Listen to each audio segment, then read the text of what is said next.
Намайг Сонинбаярын Саран Туяа гэдэг. Би 2004-өөс 2008 онд Хөдөөж ах их сургуулийг байгаль орчны менежментээр төгссөн.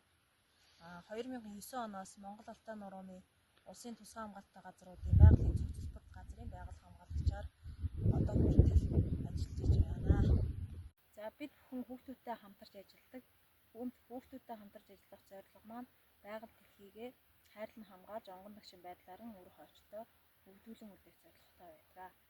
За хүүхдүүдтэй хамтарч ажиллах явцад бол хүүхдүүд байгаль орчинтойгоо илүү ойрхон байж байгаль орчноо хамгаалахад хүн бүрийн оролцоо чухал. Бид бүхэн ч гэсэн байгалаа хамгаалах эрх үүрэгтэй гэсэн ойлголт чин сэтгэлийн ухамсартай болсон.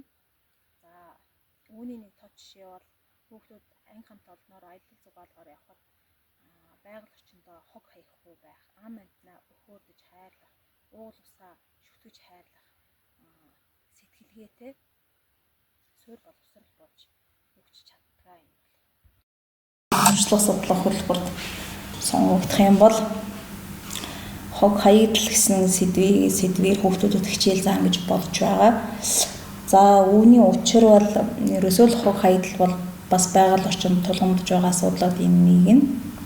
Тийм болохоор хог хаягдлын тухай бол ерөөсөө л нэг энгийн аргаар хүүхдүүдэд мэдээлэл өгөхийг зорино.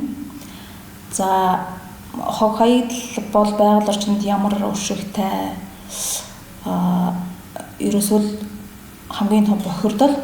За үүнийг хэрхэн хаяхгүй байх, хайсан хогийг яах, түүсэн хогоо яах жишээний одоо товч хүргээ тодорхой мэдээллийг өгөхийг зорино.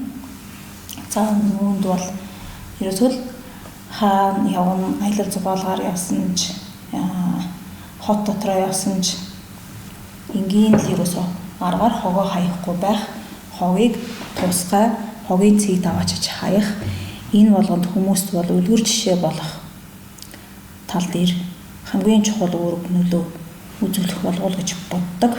За тийм болохоор ерөөсөө л байгаль орчноо хамгаалах тал дээр бол хүүхдийн хүмүүжлээс эхэлж байгаа гэдгийг л харуулахыг хүсдэг.